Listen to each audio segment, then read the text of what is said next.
जय हिंद दोस्तों, स्वागत है एक बार फिर से आपके अपने YouTube channel GS hub by DS sir में। तो कैसे हो आप लोग? उम्मीद करता हूं आप सब अच्छे होंगे। आज की श्रृंखला में हम देखने वाले हैं साथी एसएससी सीजीएल एग्ज़ाम 2023 के एग्ज़ाम का एनालिसिस।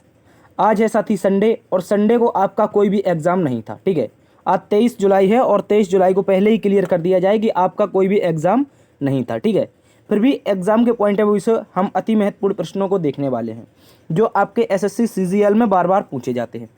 कुछ साथी इस तरह से क्वेश्चन रहेंगे, इन सभी का हम डिटेल से अध्ययन करेंगे और जानेंगे कि किस प्रकार से क्वेश्चन आने वाले दिनों में हमारे एग्ज़ाम में हमसे एग्जामिनर पूछ सकता है। तो इम्पोर्टेंट क्लास है, आप सभी से निवेदन है एक बार से दोस्तों में सेशन को शेयर कर देंगे, एक बार से दोस्तों में सेशन को शेयर कर देंगे ताकि ज़्यादा से ज़्यादा विद्यार्थी जो भी एसएससी सीजीएल की तैयारी कर रहा है उसके लिए ये क्लास फ़ायदेमंद साबित हो। चलते हैं आज के पहले प्रश्न की तरफ। आज का मोटिवेशन कोट जो आपको ऊर्जावान बनाएगा और मंजिल के प्रति जागरूक रखेगा। कह रहा है दोस्तों, काम ऐसा करो कि एक पहचान बन जाए। काम ऐसा करो कि एक पहचान बन जाए, हर कदम ऐसा चलो कि निशान बन जाए, और यहाँ ज़िंदगी तो हर कोई काट लेता है। यहाँ ज़िंदगी तो हर कोई काट लेता है, ज़िंदगी ऐसे जियो इस कदर जियो की मिसाल बन जाए।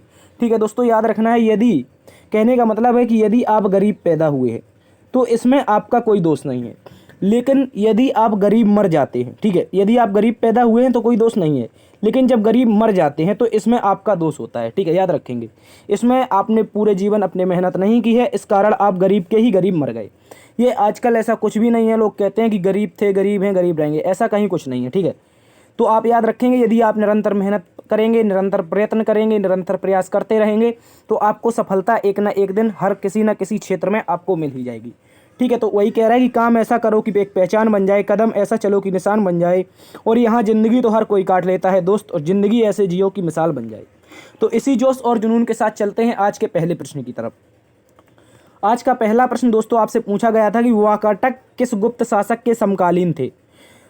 आपसे पूछा गया दोस्तों, जो वाकाटक वंश के शासक थे कौन थे? याद रखेंगे, जो वाकाटक वंश के शासक थे उनके बारे में पूछा जा रहा है कि ये किस गुप्त शासकों के समकालीन थे। तो याद रखेंगे, जब वाकाटक वंश की स्थापना हुई थी तो इस समय आपके याद रखेंगे समुद्रगुप्त और चंद्रगुप्त द्वितीय, समुद्रगुप्त का पुत्र था आपका चंद्रगुप्त द्वितीय, इन्हीं का शासनकाल था। ठीक है, याद रखेंगे। बात कर लेते हैं वाकाटक वंश की स्थापना के बारे में। तो माना जाता है कि विंध्य शक्ति के द्वारा 250 या 255 ईस्वी में इसकी स्थापना की गई थी। कौन से वंश की? तो याद रखना है वाकाटक वंश की। इंपॉर्टेंट क्वेश्चन है, याद रखेंगे। और इसके अतिरिक्त चर्चा कर लेते हैं इसके सबसे शक्तिशाली शासक के बारे में। तो इस वंश का सबसे शक्तिशाली शासक था प्रवरसेन प्रथम। कौन था? याद रखेंगे दोस्तों, प्रवरसेन प्रथम इस वंश का सबसे शक्तिशाली शासक था। ठीक है, और वाकाटक वंश की जो रानी थी जिसका नाम था रानी प्रभावती। इंपॉर्टेंट क्वेश्चन है, याद रखेंगे। जो वाकाटक वंश की रानी थी जिसका नाम रानी प्रभावती था, ये गुप्त वंश के शासक चंद्रगुप्त द्वितीय की पुत्री थी। किसकी पुत्री थी? याद रखेंगे, चंद्रगुप्त द्वितीय की पुत्री थी रानी प्रभावती। ठीक है, इसको भी आप लोग अच्छे से याद रखेंगे। इसके अतिरिक्त बात कर लेते हैं रानी प्रभावती के विवाह के बारे में। तो वाकाटक वंश के प्रभावशाली शासक रुद्रसेन द्वितीय के साथ इसका विवाह किया गया था। किसका? रानी जो आपकी प्रभावती थी, इसका विवाह वाकाटक वंश के एक प्रभावशाली शासक थे जिसका नाम था रुद्रसेन द्वितीय, उसी के साथ इसका विवाह हुआ था। ठीक है, याद रखेंगे, जब रुद्रसेन की मृत्यु हो जाती है तो उसके पश्चात रानी प्रभावती 390 से 400 ईस्वी के मध्य में शासन करती हैं वाकाटक वंश का। ठीक है, इसको भी याद रखेंगे। तो वाकाटक वंश की हमने चर्चा की। यहाँ पर वाकाटक वंश के जो शासक थे वो समुद्रगुप्त और चंद्रगुप्त द्वितीय के समकालीन थे, जो कि आपके गुप्त वंश के शासक हुआ करते थे। ठीक है, तो इसका राइट आंसर क्या हो जाएगा? समुद्रगुप्त और चंद्रगुप्त। ठीक है, इनमें से कोई ना कोई ऑप्शन आपको दे दिया जाएगा। चलते हैं अगले प्रश्न की तरफ। अगला प्रश्न आपसे पूछा, राष्ट्रमंडल खेल 2022 कब से कब तक आयोजित हुए थे? ठीक है, राष्ट्रमंडल खेलों से कॉमनवेल्थ गेम से क्वेश्चन बनता है। तो सबसे पहले याद रखेंगे इनके आयोजन की तिथि। इनका आयोजन हुआ था दोस्तों बर्मिंघम में। कहाँ पर? बर्मिंघम इंग्लैंड में हुआ था, और ये आपके 28 जुलाई से लेकर के 8 अगस्त तक हुए थे। कहाँ हुए थे? बर्मिंघम इंग्लैंड में इनका आयोजन होता है, और ये 28 जुलाई से 8 अगस्त तक चले थे। याद रखेंगे, राष्ट्रमंडल खेलों का जो आयोजन है प्रत्येक 4 वर्ष में किया जाता है। और याद रखेंगे, भारत ने राष्ट्रमंडल के जो ये खेल थे बर्मिंघम राष्ट्रमंडल कॉमनवेल्थ जो गेम थे 2022 में, इसमें कुल 61 पदक जीते थे। कितने पदक दोस्तों? 61 पदक जीते गए थे भारत के द्वारा, जो कि बर्मिंघम आपके कॉमनवेल्थ गेम थे। कहाँ के थे? इंग्लैंड में हुए थे। ठीक है, याद रखेंगे। इसके अतिरिक्त बात कर लेते हैं, यहाँ पर ये लिखा है कि Indian athlete one 61 medal in 22 gold, कितने गोल्ड थे तो 22 गोल्ड थे, 16 सिल्वर एंड 23 ब्रॉन्ज, यानी कि 23 कांस्य के साथ कुल मिलाकर के हमने 61 पदक जीते थे, जिसमें 22 गोल्ड शामिल थी। ठीक है, अगर बात कर लेते हैं राष्ट्रमंडल खेल 2022 के शुभंकर के बारे में, तो ये आपका पेरी द बुल था। क्या था? आपका पेरी द बुल नामक एक शुभंकर था, इसको भी याद रखेंगे। और भारत की तरफ से 200 एथलीटों ने 16 खेलों में भाग लिया था, ये भी याद रखेंगे। क्वेश्चन पूछ सकता है कि भारत की तरफ से कितने एथलीटों ने शामिल इसमें भाग लिया था, तो याद रखेंगे इसका राइट आंसर हो जाएगा 200 एथलीट थे जिन्होंने 16 खेलों में भाग लिया था। ठीक है, तो इसका राइट आंसर क्या हो जाएगा कि कब से कब तक आयोजन हुआ? 28 जुलाई से 8 अगस्त। ठीक है, चलते हैं अगले प्रश्न की तरफ। अगला प्रश्न दोस्तों आपसे कह रहा है कि राज्य के नीति निर्देशक तत्व में पहली बार संशोधन किस वर्ष हुआ था? इस तरह से क्वेश्चन आया था कि राज्य के जो नीति निर्देशक तत्व हैं, डीपीएसपी हैं, इनमें पहली बार संशोधन कब हुआ? तो याद रखेंगे एक संशोधन होता है 42वां संविधान संशोधन अधिनियम 1976। ठीक है, 42वां संविधान संशोधन अधिनियम 1976, जिसे हम दोस्तों लघु संविधान कहते हैं। क्या कहते हैं? लघु संविधान कहते हैं। इंपॉर्टेंट क्वेश्चन है, याद रखेंगे। ठीक है, लघु संविधान क्यों कहा जाता है? क्योंकि इसमें बहुत सारे संशोधन हुए थे। ठीक है, तो 42वें संविधान संशोधन में आपका संशोधन होता है किसमें? डीपीएसपी में। ठीक है, इसको याद रखेंगे। इसके अतिरिक्त याद रखेंगे डीपीएसपी में अब तक कुल 4 बार संशोधन हुए, जो कि विभिन्न संवैधानिक संशोधनों के तहत हुए हैं।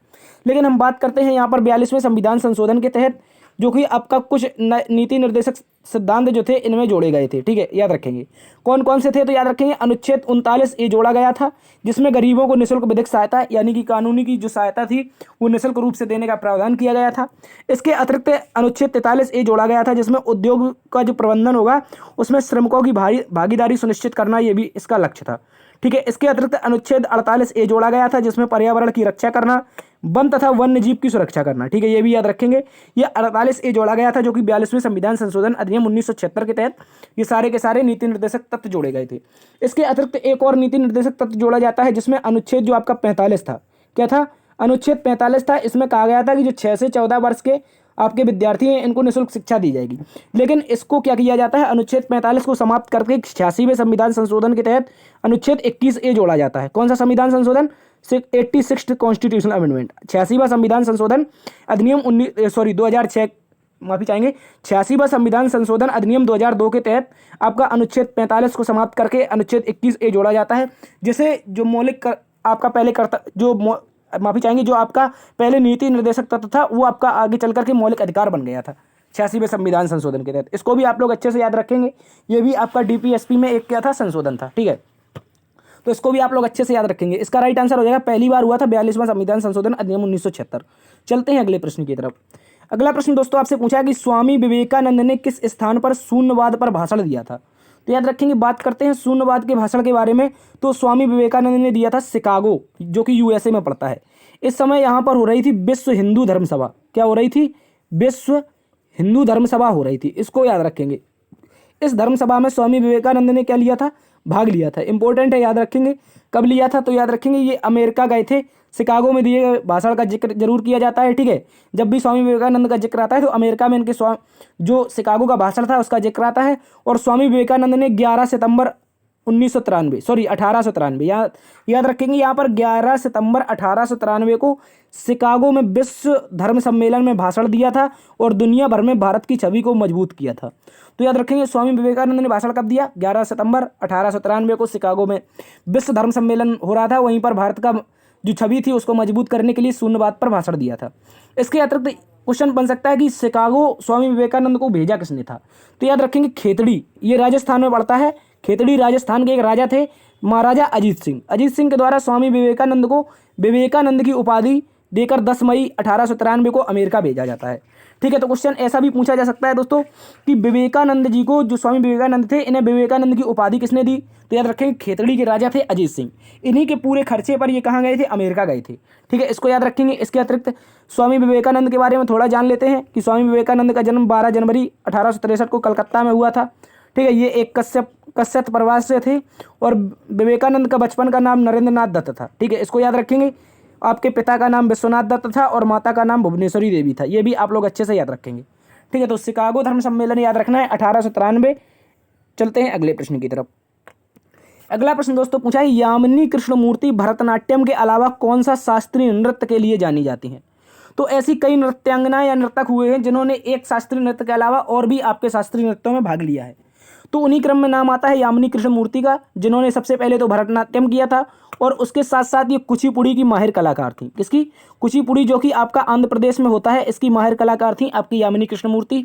इनके बारे में चर्चा करते हैं कि ये भरतनाट्यम के साथ साथ कुचिपुड़ी की मशहूर शास्त्रीय नर्तक थी और इनके नृत्य काल में इन्हें कई पुरस्कारों से सम्मानित भी किया गया है। किसको? यामिनी कृष्णमूर्ति को, जैसे कि पद्मश्री 1968 में आपको दिया गया, 2001 में आपको पद्म भूषण मिला तथा 2016 में पद्म भूषण से सम्मानित किया गया। ठीक है, इसको भी आप लोग अच्छे से याद रखेंगे। इसके अतिरिक्त चर्चा कर लेते हैं भारत के कुछ भरतनाट्यम से संबंधित कलाकारों के बारे में, जिनमें आपकी मृणालिनी साराभाई, मल्लिका साराभाई, रुक्मणी देवी अरुंडेल और यामिनी कृष्णमूर्ति प्रमुख रूप से शामिल हो जाएंगी। और वहीं पर अगर चर्चा करें कुचिपुड़ी के नर्तकों के बारे में, तो इनमें से बाला सरस्वती हो जाएंगी, इंद्राणी रहमान हो जाएंगी, रागिनी देवी, राधा रेड्डी, राजा रेड्डी और यामिनी कृष्णमूर्ति। और एक नाम आपको याद रखना है कि जो इंद्राणी रहमान दिखाई दे रहा है आपको नाम, ये आपकी दोस्तों उड़िया भी करते हैं। क्या करते हैं? उड़िया भी करते हैं। इनको भी आप लोग अच्छे से याद रखेंगे। इंद्राणी रहमान जो कि कुचिपुड़ी के साथ साथ क्या करती हैं? उड़िया शास्त्रीय नृत्य करती हैं। ठीक है, तो ऐसे कई कलाकार हैं जो एक के साथ साथ दो शास्त्रीय नृत्यों में आप प्रतिभाग करते रहे हैं। ठीक है, याद रखेंगे। तो यामिनी कृष्णमूर्ति का नाम आता है, जो भरतनाट्यम और कुचिपुड़ी दोनों से संबंधित थी। चलते हैं अगले प्रश्न की तरफ। अगला प्रश्न दोस्तों आपसे पूछ रहा है, शोभना नारायण किस शास्त्रीय नृत्य से संबंधित है? क्या क्वेश्चन पूछा था कि शोभना नारायण किस शास्त्रीय नृत्य से संबंधित है? तो इसका राइट आंसर हो जाएगा दोस्तों कथक से संबंधित है आपकी शोभना नारायण। ठीक है, इसके अतिरिक्त बात करते हैं कथक के प्रमुख कलाकारों के बारे में, तो जिनमें से पंडित बिरजू महाराज, दमयंती जोशी, सितारा देवी, पंडित लच्छू महाराज, पंडित कार्तिक राम, पंडित फिरतू महाराज और पंडित कल्याण दास महंत और पंडित बाल बरमानलक। ठीक है, इनको याद रखेंगे। इसके अतिरिक्त एक और नाम याद रखना है जो कि सितारा देवी इंपॉर्टेंट है, ये एग्जाम में आपसे पूछा जाता है। ठीक है, शोभना नारायण भी आपकी कथक से ही संबंधित कलाकार हैं। ठीक है, इसको भी याद रखेंगे। और कथक की अगर चर्चा कर लेते हैं दोस्तों, तो ये उत्तर प्रदेश में इसका जन्म हुआ था। किसका? जो कथक शास्त्रीय नृत्य है, इसका उत्तर प्रदेश में जन्म हुआ था और ये उत्तर भारत का एकमात्र शास्त्रीय नृत्य है। इसको भी याद रखेंगे। चलते हैं अगले प्रश्न की तरफ। अगला प्रश्न दोस्तों आपसे पूछा था कि हर घर जल अभियान के तहत 100वां हर घर जल वाला जिला कौन बना है? इस तरह से क्वेश्चन आया था कि जो हर घर जल अभियान शुरू हुआ है, इसके तहत 100वां हर घर जल वाला जिला कौन सा बना है? तो इसका राइट आंसर हो जाएगा दोस्तों चंबा। क्या हो जाएगा? इंपॉर्टेंट क्वेश्चन है, याद रखेंगे। चंबा जो कि हिमाचल प्रदेश का एक जिला है, ये एलपीजी युक्त भारत का पहला जिला था, ये भी याद रखेंगे। ठीक है, एलपीजी युक्त पहला जिला कौन था आपका? ये भी चंबा था, इसको याद रखेंगे। लेकिन चंबा हाल ही में हर घर जल अभियान के तहत 100वां जिला बना है, इसको याद रखेंगे। ठीक है, अगर बात कर लेते हैं हर घर जल अभियान की, जो भारत सरकार का अभियान था 2019 से 2024 तक, जो ग्रामीण क्षेत्र है उसके प्रत्येक घर में नल के उपलब्ध पानी की शुरुआत की गई है। यानी कि जो गाँव में आपकी टंकियों का निर्माण हो रहा है, ये आपके हर घर जल जो अभियान है इसी के तहत हो रहा है। ठीक है, याद रखेंगे। और 2024 तक इसको हर हाल में कंप्लीट करना है। इसके अतिरिक्त बात कर लेते हैं, वित्त मंत्री निर्मला सीतारमण ने 2019 में केंद्रीय बजट में इस योजना की घोषणा की थी। ठीक है, और 2022 में यह भी याद रखना है कि मध्य प्रदेश का जो बुरहानपुर जिला है, कौन सा आपको याद रखना है दोस्तों, जो आपका मध्य प्रदेश का बुरहानपुर जिला है, ये देश का पहला हर घर प्रमाणन वाला जिला भी बना था, इसको याद रखेंगे। लेकिन हमसे क्या पूछा है? 100वां जिला, तो 100वां जिला आपका चंबा हो जाएगा और पहला जिला यदि पूछ ले तो बुरहानपुर हो जाएगा। ठीक है, और यदि हर घर जल से संबंधित पहला राज्य पूछ ले तो दोस्तों ये आपका हो जाएगा गोवा राज्य। ठीक है, इसको भी आप लोग अच्छे से याद रखेंगे। चलते हैं अगले प्रश्न की तरफ। अगला प्रश्न दोस्तों आपसे पूछा था कि जीएसटी को लागू करने वाला भारत का पहला राज्य कौन था? देखो, जीएसटी लागू करने वाला अगर बात की जाए, पहला राज्य हो जाएगा असम। ठीक है, लेकिन यहाँ पर जीएसटी लागू से संबंधित क्या था कि असम राज्य में 12 अगस्त 2016 को जीएसटी संबंधित जो विधेयक था, ये यहाँ पर इसकी जो क्या थी, इसकी जो विधानसभा थी, असम की जो विधानसभा थी, सबसे पहले असम राज्य के द्वारा ही विधानसभा में जीएसटी विधेयक लाया गया था। ठीक है, और ये पहली बार पारित भी हुआ था। तो इसी के कारण कहा जाता है कि भारत का पहला राज्य आपका असम बना था जिसने जीएसटी विधेयक को पास किया था। इसको याद रखेंगे। ठीक है, इसको भी याद रखेंगे कि इस कारण बहुत से लोग जानते हैं कि जीएसटी लागू करने वाला पहला राज्य क्या हो जाएगा? असम हो जाएगा। ठीक है, अगर बात करते हैं जीएसटी के बारे में, तो दोस्तों इसका नाम होता है कि गुड्स एवं सर्विस टैक्स। क्या होता है? गुड्स एंड सर्विस टैक्स इसका पूरा नाम होता है।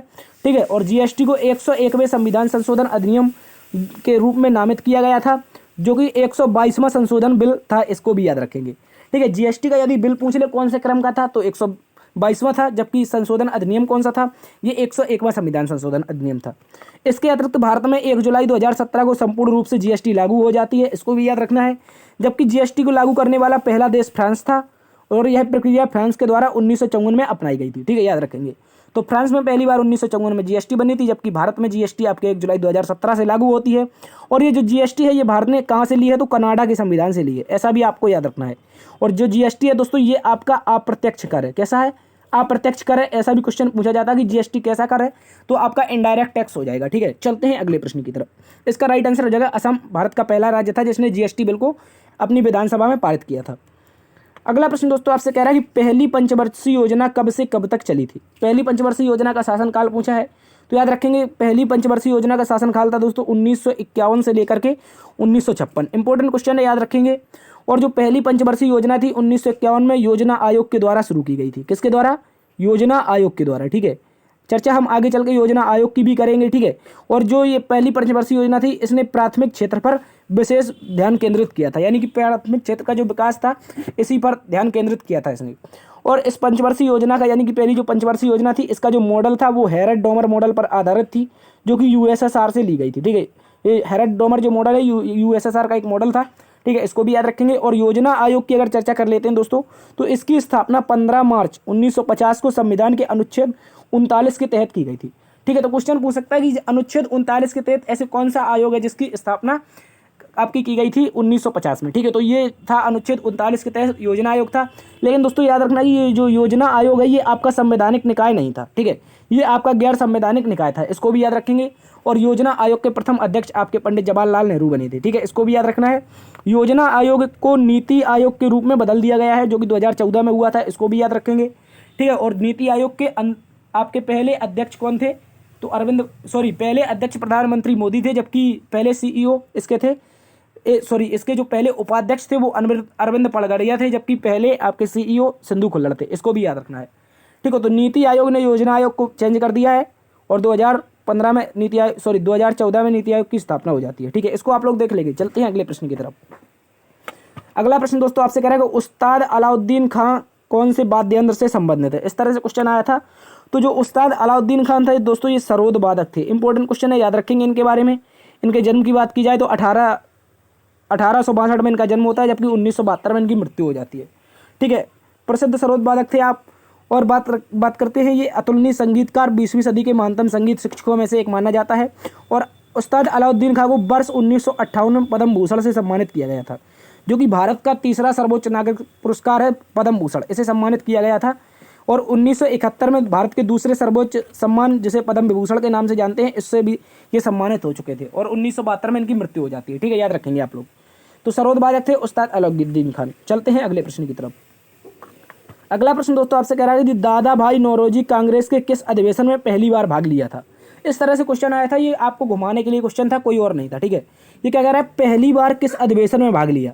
तो दादा भाई नौरोजी के ही दिमाग की उपज थी कांग्रेस। ठीक है, हालांकि ये एओ ह्यूम की थी, डफरेन के दिमाग की उपज मानी जाती है, लेकिन दादा भाई नौरोजी ने इसने क्या किया था, इन्होंने ही इसका नामकरण का सुझाव दिया था कि इसको इंडियन नेशनल कांग्रेस इसका नाम रखा जाना चाहिए। तो जो इसका पहला अधिवेशन था जो 28 दिसंबर 1885 को हुआ था। ठीक है, तो यहीं पर क्या हुआ था दोस्तों, इन्होंने पहली बार भाग लिया था। किसने? दादा भाई नौरोजी ने। ठीक है, और ये दूसरी बार जो अधिवेशन हुआ था आपका कलकत्ता में, इसके क्या बने थे, इसके अध्यक्ष भी बने थे। ठीक है, इसको भी आप लोग अच्छे से याद रखेंगे, ये दोनों अलग अलग क्वेश्चन है। अगर पूछेगा अध्यक्ष पहली बार कब बने तो 1886 में बने थे, जबकि दोस्तों यदि पूछ ले कि पहली बार भाग कब लिया था तो 1885 इसका राइट आंसर माना जाएगा। ठीक है, कांग्रेस की स्थापना ब्रिटिश राज्य में 28 दिसंबर 1885 को हुई थी। इसके संस्थापकों में एओ ह्यूम, दादा भाई नौरोजी और दीनसा बाचा शामिल थे। ठीक है, और दादा भाई नौरोजी की यदि चर्चा कर लें तो कांग्रेस के 3 अधिवेशनों में आपने अध्यक्षता की है, जिनमें आपका 1886 का कलकत्ता अधिवेशन हो जाएगा, 1893 का लाहौर अधिवेशन और पुनः से 1906 में कलकत्ता अधिवेशन में आपने अध्यक्षता की थी। ठीक है, इसको भी याद रखेंगे आप लोग। तो दादा भाई नौरोजी को grand old man of India के नाम से जाना जाता था और ब्रिटिश संसद में शामिल होने वाले प्रथम भारतीय थे। ऐसा भी क्वेश्चन पूछ सकता है कि ब्रिटिश पार्लियामेंट में शामिल होने वाला प्रथम भारतीय कौन था। तो दोस्तों याद रखना ये थे आपके दादा भाई नौरोजी, जो कि भारत के एक मशहूर अर्थशास्त्री थे। चलते हैं अगले प्रश्न की तरफ। अगला प्रश्न दोस्तों आपसे कह रहा है कि वर्ष 2015 में 35वां राष्ट्रीय खेल का आयोजन कहाँ पर हुआ था। तो याद रखेंगे जो 35वां राष्ट्रीय खेल था इसका आयोजन 2015 में हुआ था, जो कि केरल राज्य में हुआ था। ठीक है, इसको भी याद रखना है। जबकि बात कर लेते हैं 35वां केरल राज्य में कब हुआ था, तो 31 जनवरी से 14 फरवरी 2015 तक इसका आयोजन किया गया था।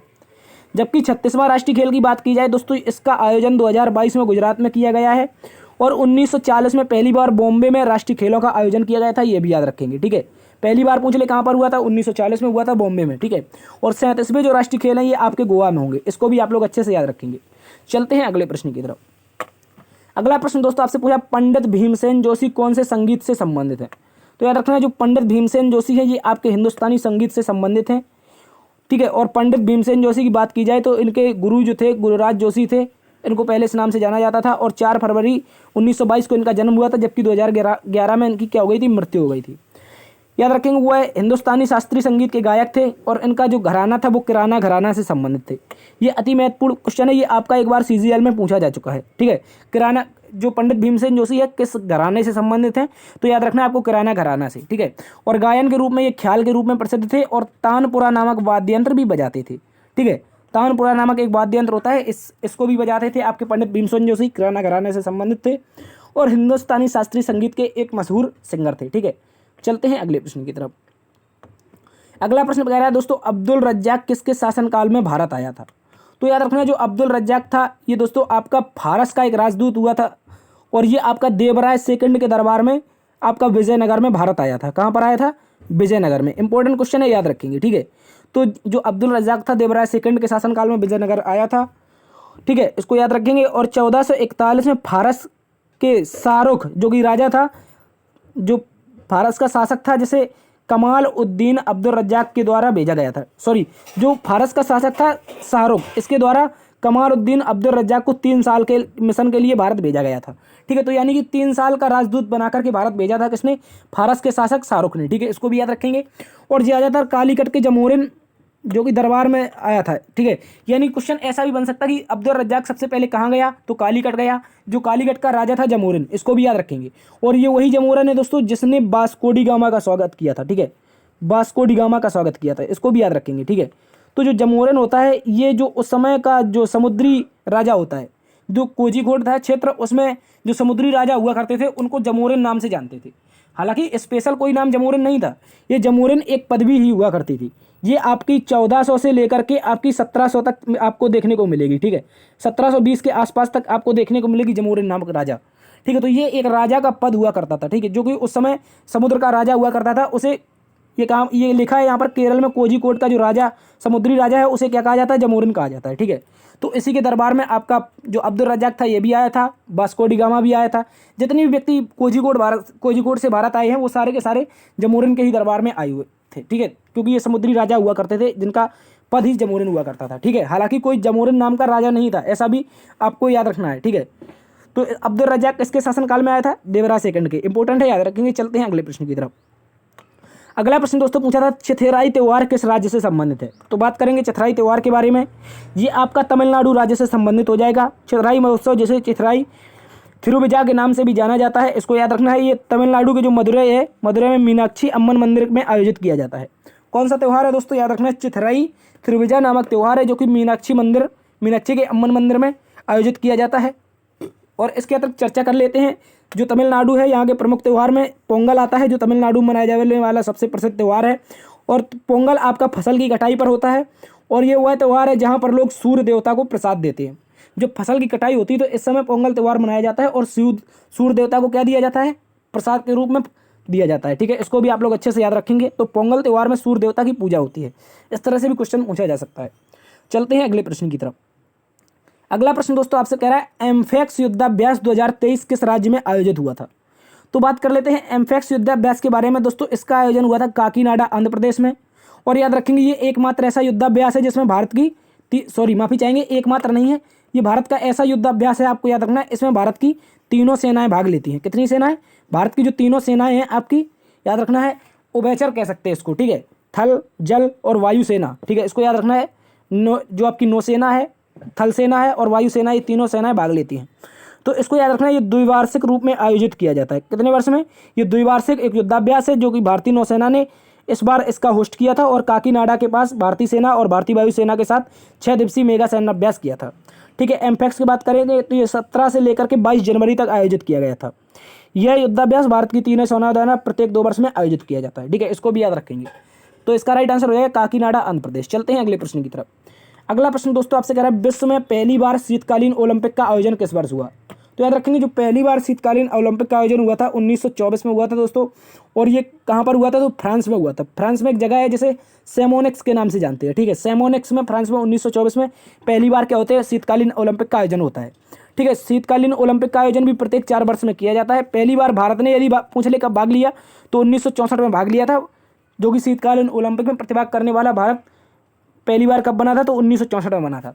लेकिन बात की जाए भारत ने अब तक कुल कितनी इसमें गोल्ड जीते हैं, तो याद रखना है इसमें 0 पदक जीते हैं। कोई गोल्ड नहीं, कोई ब्रोंज नहीं, कोई सिल्वर नहीं, ठीक है। तो भारत ने शीतकालीन ओलंपिक का जो इतिहास रहा है वो 0 पदक का रहा है, ठीक है, इसको याद रखेंगे। इसके अतिरिक्त बात कर लेते हैं दोस्तों, वर्ष 2023 में शीतकालीन ओलंपिक आपके चीन में की राजधानी बीजिंग में हुए, और यहाँ पर भारत के एक खिलाड़ी थे घुड़सवार, जिन्होंने जिसे शायद फरहान मिर्जा या कोई मिर्जा थे, उन्होंने भी भारत की तरफ से भाग लिया था, इसको भी याद रखेंगे। चलते हैं अगले प्रश्न की तरफ। इसका राइट आंसर 1924। अगला प्रश्न दोस्तों आपसे कह रहा है भारत की 23वीं महिला ग्रैंड मास्टर कौन है, तो याद रखेंगे जो 23वीं महिला ग्रैंड मास्टर है ये दोस्तों आपकी प्रियंका नुटक्की है। कौन है? भारत में जो अब तक कुल महिला ग्रैंड मास्टर हुए हैं जिनमें से 23वीं महिला ग्रैंड मास्टर है आपकी प्रियंका नुटक्की, ठीक है, इंपॉर्टेंट है, याद रखेंगे। ये आंध्र प्रदेश के विजयवाड़ा की रहने वाली भारतीय महिला चेस खिलाड़ी है। और बात कर लें भारतीय इतिहास में पहली महिला ग्रैंड मास्टर कौन थी, तो सुब्बा रमन लक्ष्मी, ठीक है, सुब्बा रमन लक्ष्मी भारतीय चेस इतिहास की पहली महिला ग्रैंड मास्टर थी, इसको भी याद रखना है। अगर बात कर लें कि जो पुरुष एकल होता है, पुरुष होता है, उसमें आपके अब तक 82 ग्रैंड मास्टर बन चुके हैं, जिनमें से आपके 82 में बुप्पला प्रवीण बने हैं। कौन बने हैं? बुप्पला प्रणीत आपके 82 भी भारत के ग्रैंड मास्टर बन चुके हैं, इनको भी याद रखना है। तो 23वीं महिला ग्रैंड मास्टर आपकी प्रियंका नुटक्की हो जाएंगी, जबकि पहली महिला ग्रैंड मास्टर आपकी सुब्बा रमन विजयलक्ष्मी थी। और हाल ही में आपके 15 वर्षीय शतरंज खिलाड़ी बुप्पला प्रणीत को 82वां भारत का ग्रैंड मास्टर घोषित किया गया है, इसको भी याद रखना है, ये क्वेश्चन आपसे एग्जाम में पूछ सकता है। तो ये थी साथी आज की क्लास। उम्मीद करता हूँ आज का एनालिसिस आपको पसंद आया होगा। यदि पसंद आया है तो आपसे निवेदन है एक बार से सेशन को लाइक कर दीजिए, दोस्तों में सेशन को शेयर करिए। यदि चैनल पर नए हैं और अभी तक आपने सब्सक्राइब नहीं किया है तो आपसे निवेदन है कि सब्सक्राइब जरूर कर लें, ठीक है। देखते रहिए GS hub by DS sir, बड़ों का सम्मान करना, छोटों को प्यार देना। तब तक के लिए अपना भी ख्याल रखना, मिलते हैं कल इसी वक्त। जय हिंद।